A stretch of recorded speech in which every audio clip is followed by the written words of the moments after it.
Welcome to Public Eye, Dave. You'll know about KLTV. You are our business presenter. So what I wanted to do is to catch up with you today and see if you can put some sense to all of this for small to medium businesses, the voluntary sectors. How would you sum up 2 weeks ago for the voluntary and the small to medium business sector?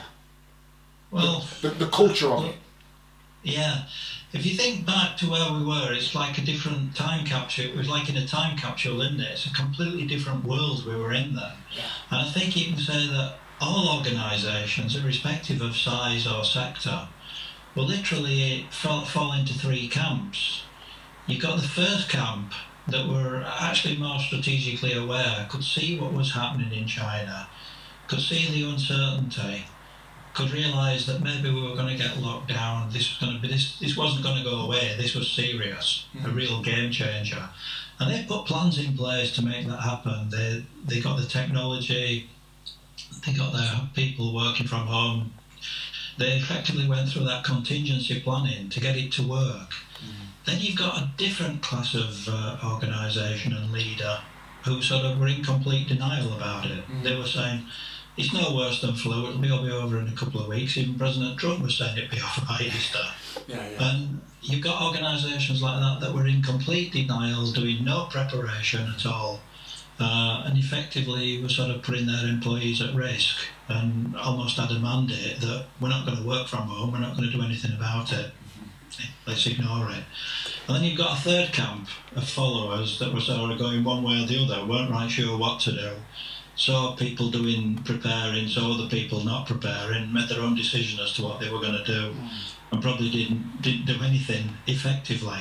So I think that's where we're split. We've got groups of companies that have really embraced this new world, and others that are desperately hanging in there as best they can. Well, how would you describe the culture now then? Well, for me, it sort of breaks down. We've got to think about it in 4 different ways, I think. It's a case of trying to think, well, what do we have to do in the immediate situation? And for most organisations, that has to purely be about survival. Yeah. Whether it's a charity, whether it's a one-person band, or whether it's a multi-million type organisation, particularly for the travel industry or airlines or something like that. You think, what do we have to do to survive? It's about cash flow. It's about hanging on to cash, getting cash in, still turning over whatever we can. Just having that basic turnover and making sure that the staff are still well. Then we move into sort of a short-term phase, which at some point things will start to go back to, and I won't say they'll go back to normal, but they'll go back to what we might class as some degree of normality. And how do we do that? How do we sort of slowly return to some form of working environment? Is the business still there? Is there still a demand? Change is seismic in nature. You get an earthquake and then you get consequential shocks, aftershocks that come along afterwards. And there's going to be a lot of that as demand for certain services and products has diminished.